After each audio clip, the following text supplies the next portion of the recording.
আসসালামু আলাইকুম। বাংলাদেশ নৌবাহিনীর রাইটার পদের কাজ কি বা রাইটার শাখার কাজ কি, এই বিষয়ের থাম্বনেলটি কিন্তু আপনারা দেখতে পাচ্ছেন। অর্থাৎ এই ভিডিওতে আমি আলোচনা করব বাংলাদেশ নৌবাহিনীর যে রাইটার শাখা রয়েছে, অর্থাৎ বাংলাদেশ নৌবাহিনীর নাবিক পদে যারা আবেদন করেন সেখানে কিন্তু একটি রাইটার শাখা রয়েছে বা রাইটার পোস্ট রয়েছে, সেখানে কিন্তু আপনারা আবেদন করে থাকেন এবং এই পোস্টে আবেদন করলেও অনেকেই কিন্তু সুষ্ঠু ধারণা থাকে না যে আসলে এই পোস্টের কাজ কি বা এই শাখার কাজ কি।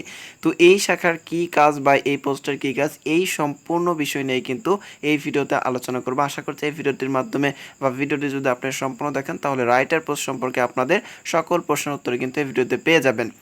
তো এই ভিডিওটি আলোচনা করার পূর্বে আপনাদের কাছে ছোট্ট একটি রিকোয়েস্ট থাকবে, সেটি হচ্ছে যে আপনারা যারা ভিডিওটি নতুন দেখছেন বা আমার চ্যানেলের নতুন দর্শক, তারা সকল ধরনের চাকরি নিয়োগ বিজ্ঞপ্তি পেতে এবং যে কোনো ধরনের তথ্য পেতে আমার আনএমপ্লয়েড বিডি 23 ইউটিউব চ্যানেলটি সাবস্ক্রাইব করে বেল বাটনটি বাজিয়ে রাখবেন। তো মূল কথায় চলে যাচ্ছি। তো দেখতে পাচ্ছেন যে রাইটার পোস্টের কাজ কি, যারা বাংলাদেশ নৌবাহিনীতে আবেদন করেন রাইটার পোস্টে তারা কি কি কাজ করবেন বা চাকরি যদি আপনার হয় তাহলে আপনাকে কি কি কাজ সম্পাদন করতে হবে বা কি কি কাজ করতে হবে। তো প্রথম যে কাজটি করতে হবে সেটা হচ্ছে দেখতে পাচ্ছেন নৌবাহিনীর সকল প্রকার চিঠিপত্র ও অন্যান্য অফিসিয়াল কার্যাদি সম্পাদন করা এবং নথিপত্রাদির সুষ্ঠু সংরক্ষণ নিশ্চিত করা।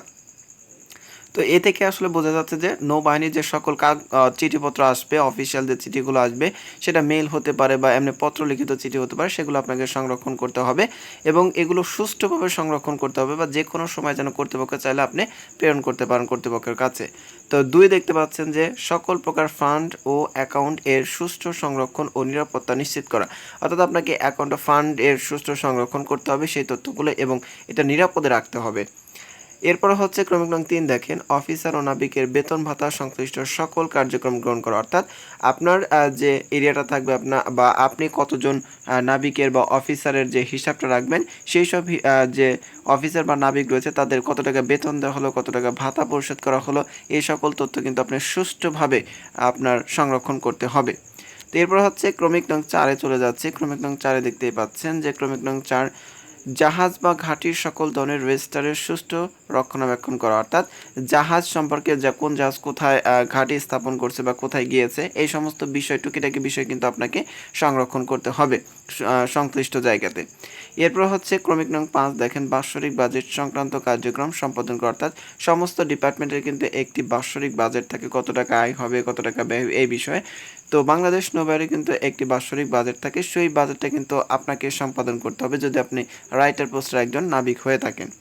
ক্রমিক নং 6 দেখতেই পাচ্ছেন, একজন সৈনিক হিসেবে যুদ্ধাস্ত্রের প্রশিক্ষণ গ্রহণ ও সর্বাবস্থায় নৌসেনা হিসেবে নিজেকে প্রস্তুত করা, অর্থাৎ সর্বপ্রথম যে বিষয়টা আসে সেটা হচ্ছে আপনি বাংলাদেশ নৌবাহিনীর নাবিক পদে যখন যোগদান করবেন সেক্ষেত্রে আপনার বড় পরিচয় হচ্ছে আপনি কিন্তু একজন নাবিক, বাংলাদেশ নৌবাহিনীর একজন নাবিক। সো সেক্ষেত্রে আপনাকে অবশ্যই যুদ্ধের কলাকৌশল গ্রহণ করতে হবে এবং যুদ্ধ অস্ত্র চালনার পারদর্শী হতে হবে।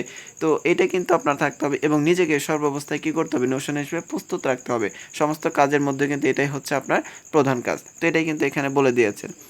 তো দেখতে পাচ্ছেন একজন সৈনিক হিসেবে যুদ্ধাস্ত্রের প্রশিক্ষণ গ্রহণ ও সর্বাবস্থায় নৌসেনা হিসেবে নিজেকে প্রস্তুত রাখা, যেটা আমি বললাম। তো এই ছিল বাংলাদেশ নৌবাহিনীর রাইটার পোস্টের যে কাজ, অর্থাৎ রাইটার পোস্টের 6টি কাজ থাকে, দেখতে পাচ্ছেন কোন 6টি কাজ, সেই 6টি কাজটি কিন্তু আমি আলোচনা করেছি। তো এরপরে হচ্ছে ছোট্ট করে লিখে দিয়েছি, দেখতে পাচ্ছেন প্লিজ সাবস্ক্রাইব মাই চ্যানেল, অর্থাৎ আপনারা যারা নতুন ভিডিও দেখছেন বা যারা এখনও চ্যানেলটি সাবস্ক্রাইব করেনি তারা অবশ্যই আপনাদের কাছে অনুরোধ যে আমার চ্যানেলটা সাবস্ক্রাইব করে বেল বাটনটি বাজিয়ে রাখবেন। এছাড়া আপনি যদি কোনো ভিডিও বা কোনো সম্পর্কে ভিডিও পেতে চান বা আপনার যদি কোনো প্রশ্ন থেকে থাকে তাহলে কিন্তু আপনি কমেন্ট বক্সে কমেন্ট করে জানাতে পারেন। ভালো থাকবেন, আসসালামু আলাইকুম।